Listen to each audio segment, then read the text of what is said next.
First of all, thank you everyone for coming. I'm going to talk a little bit today about how I think about the world and a little technique I use, which is back to the future. I came up with this a few years ago, and it really helps me think about some of the obvious stuff that we see in starting a business, some of the obvious stuff we see in adding products to a business, and some of the obvious stuff that we see investing in a business. And it's obvious stuff we see 10 years into the future.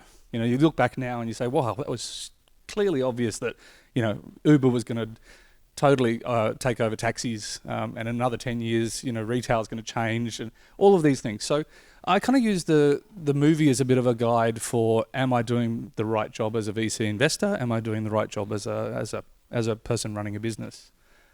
So what does the movie have to do with startups and investing? I watched this movie probably about 4 or 5 years ago again, and realised we're actually closer now. So if you look at the movie, it was 1985. That was 30 years that he went back to 1955. So we're now further away from 1985 than he was, you know, going back to 1955. That's a pretty amazing thought. And then you think, what about if we had a time machine? What about if we could go 10, 15 years into the future and see what was life like and how that would change how we think about what we're doing in our businesses and how we invest? So I always kind of say, if you can imagine the future, you're halfway there. And why half? Because imagining it, coming up with the idea is only one part of it. The other part is being able to execute. So I'll share a few stories of where I had a failure which should have been successful, and where I was successful, really not being as innovative as the first business. So there you go. It's 30 years to 2015, and it's 30 years from 1985 to 1955. So we're now 35 years past when the movie was made. And they actually looked forward into the future. They looked forward into 2015 in the movie, if you remember. And, you know, what did the movie predict is kind of an interesting thought. And I like this because if screenwriters can predict the future, we as technologists, we as business people, we as startups, we should be able to do a much better job than a screenwriter, right? So let's look at what the screenwriters kind of came up with and whether this theory of just looking into the future actually works. The first thing they predicted was flat screen TVs. This is 1985. Flat screen TVs with video conferencing. That's an incredibly decent prediction for 1985, right? So they got that one really right. Smart glasses. Remember Michael J. Fox was walking around, you know, VR and doing stuff with his smart glasses. They got that right as well. Again, an incredible prediction from screenwriters. Home automation. You press a button, I think the windows and doors and everything unlocked in the house. And this is a really cool one. Biometrics and digital payments. The professor gets out of the cab and pays for the cab with his finger. This is 1985. This is screenwriters coming up with this. I think that's pretty impressive. They got some stuff wrong. The floating fax machine that prints out your fax. I think we kind of bypassed and missed that one. In the transition to email, and the Pizza Hut pizza that you put in the oven that turns into a pizza. So there's some things they got wrong, but broadly, if you imagine the future, you can at least come up with the ideas that will be there. Then you need to execute on them. So what does the movie have to do with startup investing? To succeed, you need to have a DeLorean. You need to be able to look into the future. And you need to be able to change your personality so that you start thinking into the future. One of the things the iPhone has done to us is brought us so much now into the now. You know, we're looking at our emails now. We're looking at what someone's saying now. We're seeing what someone's tweeting now. And we've lost a bit of the time where we think about the next, the future, what's coming. We lose that reflection time because we're just always on. So I encourage myself and people I talk to really think of yourself and have a DeLorean and look into the future. Someone who does this really well, Elon Musk, right? He looks forward 20, 30 years, says, what does the world look like? I'm going to build that today. And if we look back 15 years, we see what's really super obvious now. But 15 years ago, it wasn't. You know, real estate, car sales, all of these mega billion-dollar companies 15 years ago were actually struggling. You know, there was periods where these were out of favor. Nobody liked them. They were running out of money. Some of them almost went out of business. Some of them did go out of business. But when you look at it now, the transition from putting an ad in a paper for your house that's not interactive to putting something on real estate where you can have a video, a 3D walkthrough, and that's just an obvious transition. When you fast forward 15 years, wasn't it really obvious that the newspapers were going to lose the business and real estate was going to win? Bookshops. You know, you used to get a bookshop in every shopping mall and every high street. Now you actually have to go and Google where to find a bookshop. They exist, but they don't exist in every shopping mall and every high street. Amazon.com. Wasn't it obvious Amazon was just going to win? Yet there were periods where Amazon's share price was 100 times less than where it is today. And to me, again, that states that we don't look into the future enough, and we don't, as investors or as startups, believe this and believe what the future will look like. Classifieds, this is even a better one. You'd post it. Do you remember the Trading Post? Anyone ever use the Trading Post? How crazy is it? You'd put your ad in, a week and a half later the ad would come out, no photos, just a broad description, you want to sell something, and people would call you up and then come and see it. I mean, it's ridiculous to think that that wasn't going to be disrupted and incredibly, there was an incredible change event. I mentioned Uber, and again, same thing. So if you can imagine what 10 years and 15 years looks like into the future, you've at least solved half the problem, which is knowing what life is going to be like. Then the other half of the problem is executing the business. So my story, I saw the world and how it changed and started a business. And that wasn't the business that I was kindly introduced as being very successful for. That was the business where I didn't become very successful. The bit that I did become successful was Vocus. We turned that into a large business. We had about a 5 billion market cap in 2016. Our seed investors turned 50 to 100 times their money. It was an incredible story. But again, that's not the story. I'm talking about the mildly successful business I started in 96 and what I did wrong and what I learnt from that enabled me to be successful going forward. So in 1996, hardly anyone used the internet. There was maybe 1 to 10 million devices connected on the internet. Train Spotting was the movie, Spice Girls had just come out. Email was, almost no one had email. I was repairing Macintosh computers back in the day, got email access in my office, got a permanent connection to the internet, and it changed my world. I thought, this is incredible. I can email someone, get a response back immediately. I don't have to send a letter, I don't have to post something, don't have to courier something. It really changed my world. And I thought, well, this is going to change everyone's world. So I actually started a small business. I started an ISP that was that sold internet access to businesses so that they could, and mostly in those days, Macintosh computers were used by graphic designers. So I sold a permanent internet connection to graphic designers so they could email their drawings or their designs to their client rather than ship a disk across town. So revolutionized the world. So I had the vision to see what the world would look like in 10 years' time. My view was every business in Australia would have internet access. It was right. I failed to execute on it, but it was seeing the vision, which was looking into the future. And it was really easy sell. I don't know if anyone remembers zip disks, these big blue disks that used to hold 100 megabytes. My clients would email the zip disk, would not email, they would courier the zip disk from their office to their client to show them the design that they'd been working on. The client would get the disk the next day, comment on it, ship the zip disk back. They would then make the alterations and ship it back. So we're talking 2-3 day turnarounds to get changes edited to a design that was going to go in a magazine or in print of some form. That could all be done on the internet. So I asked one of my first clients, I said, how much do you actually spend on courier bills a month? They said, over $1,000. I said, well, guess what? I can give you a permanent internet connection for $800 a month.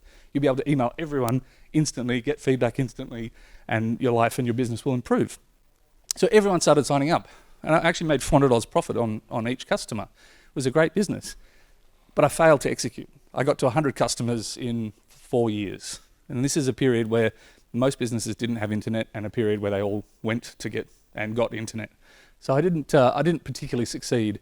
I wasn't good at accounting. I had a shoebox full of receipts, all of that kind of stuff. So, it was the execution part that I didn't get right. So it all got too hard, and I went to work for a startup and actually to learn the things that I didn't know.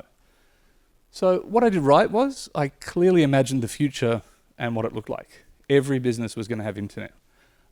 Everyone would need it. It was fact. It wasn't even a debate in my mind. What I didn't do right was execute. I didn't have the capability to know how to market. I couldn't find staff. I didn't know how to do tax properly, do accounting, check my books, all of that sort of stuff. Marketing. Didn't know how to raise money. I had no track record.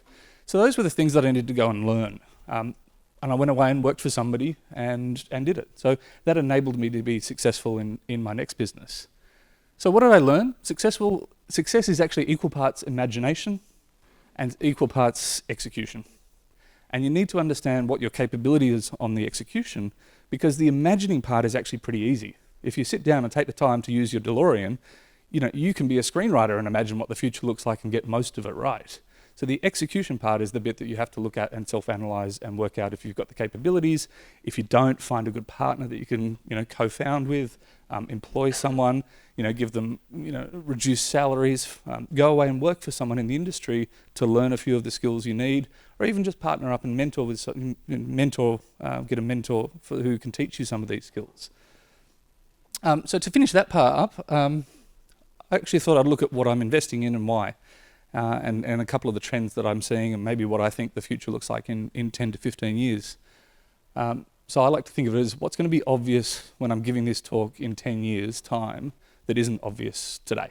So that's kind of how I look at the world. Airtasker is one. So I invested in Airtasker 6 years ago. It was a very, very small business, had about 6 or 7 staff. Investor became chairman of the business, and it's had exponential growth. We now do close to 200 million of tasks a year. You can see there the marketplace value, it's sort of $2.5 million a week, peaking, and the growth, as you can see, literally is exponential. It's growing up and to the right quite significantly. The thing for me when I first saw Airtasker was it did something that nothing else did. I could get someone to do a job that was not pre-described immediately. I could post it, get a response, and have them do it. Previously, what I could do is I could look at the yellow pages, I could Google someone, and none of that actually gave me the trust that that person was the right person for the job. The guy with the biggest ad in the yellow pages 15 years ago doesn't necessarily mean he's the right guy or the most trustworthy. The guys who pay the most now to get SEO on the first page of Google, we all think that means if they're on the first page that they're the best business, they're the most serious, the most trustworthy. They may not be. So with Airtasker, I could actually see the passport, the reputation passport of the person who was going to do the job that I was inviting them into my home to do. So I could see that they had 5 stars, that they had a 95% completion rate, and I could get it done so much faster. So, for me, it was a complete disruption to a problem that existed, but we didn't really know existed. When I first used Airtasker, I wanted to get a tool bench moved from Bunnings to my house because it didn't fit in my car. My only option was to hire a ute and do it myself because Bunnings don't deliver. I put it on Airtasker. Within 15 minutes of getting home, the job was accepted. Within 30 minutes, the tool bench was in my house. That was something that previously didn't exist. One of the things we talk about a lot at Airtasker is jobs that we're creating in society. One of our popular jobs, and one that everyone laughs at, is spider removal. This is actually a job that gets posted probably 20, 30 times a month to Airtasker. Someone's got a huntsman in the corner of the room. They don't want to kill it with spray. They put on Airtasker. $50 to $100 is the average price. So, come and remove the spider from my house and take it away, and don't kill it.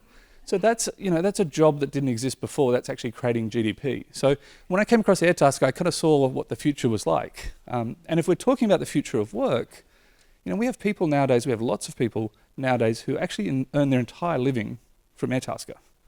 They are maximising the value of their skills by doing jobs rather than having a job. Population growth is another one that I think is interesting, and food supply. So an interesting business here is Marley Spoon. We're looking to make an investment in it at the moment. Amazon Prime in the US delivers batteries in 4 hours to your house because they have the network and the density of drivers. Marley Spoon delivers food to you on a Sunday night in pre-packaged amounts that you can cook during the week. I don't have to go to the shop anymore. I don't have to go to Woolworths or Coles. Does anyone actually like going to Woolworths and Coles? No one really likes that. So in an instant world where you get exactly what you need at the push of a button, Marley Spoon will deliver that food to you, good quality ingredients that you can cook, not pre-packaged meals, actual ingredients that you cook yourself. I think this is a huge change. On average, the average household loses 30 to 45% of their fresh goods in waste every week. We've got people starving in the world, and we buy all this stuff, and because we live an active lifestyle and we're pretty random, we don't actually cook stuff anymore. We leave it in the fridge, we throw it out. Incredibly wasteful when we actually have an undersupply of food globally. So I think meal kits is an interesting one. Getting them delivered to your door. As we use them more, as we get that network density that Amazon has, it won't be just delivered to you on Sunday night for 4 days. It'll be, what do I want for dinner tonight at lunchtime, and I'll get it delivered to my door as the guy drives past. And that's a fundamental change to the way that we will be living.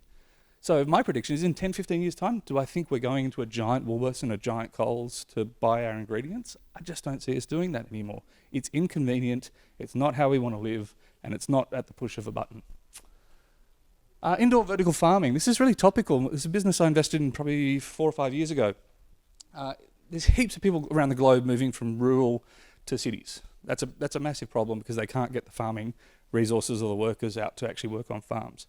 We have a water crisis in Australia, we have drought, but we have that across the world. Water is becoming a commodity. I actually invested in a fund that trades water rights. It's an incredibly difficult problem to solve. You can't just magic water out of anywhere. You can dig it out of the ground or it falls from the sky. If you can't do either of those, you don't have enough water. And we have a desire for clean, fresh food that isn't polluted. Nobody right now wants to buy their food from China, right? We want to buy our food from an organic shop where we know that it's come from somewhere in Australia and it's healthy and disease-free and all of those kind of good things.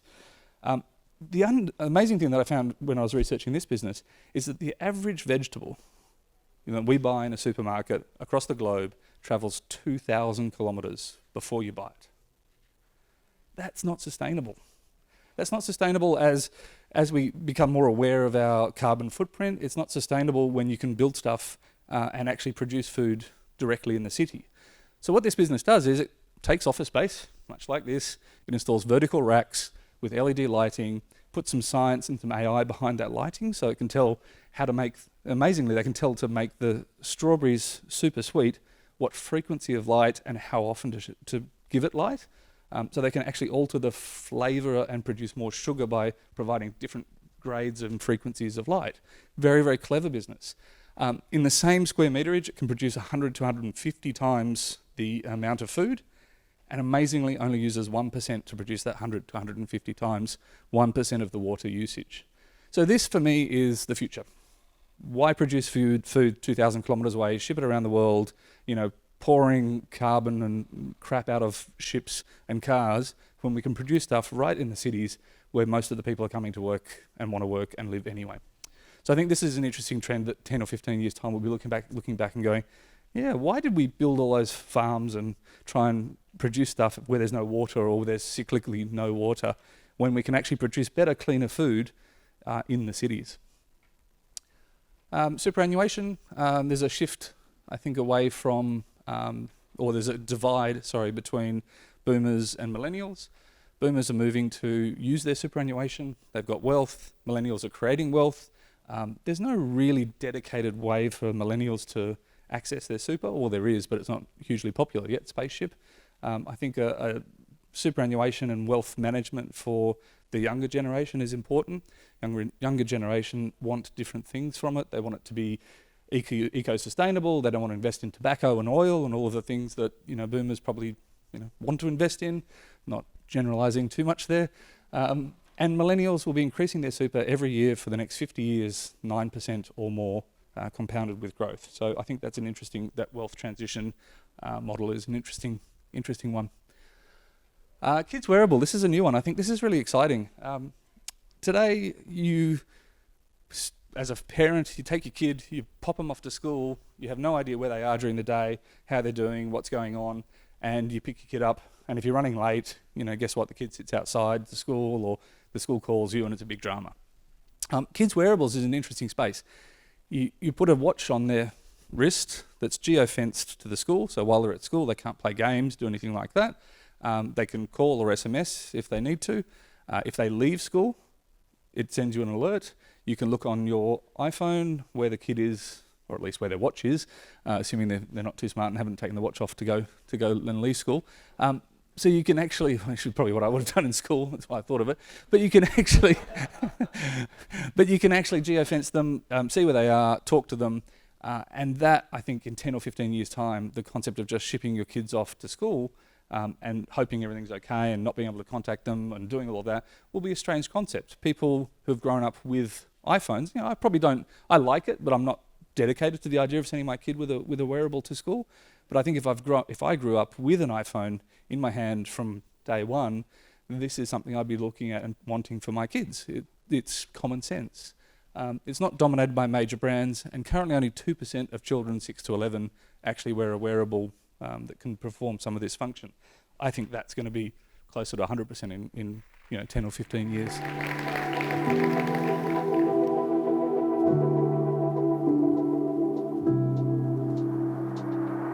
I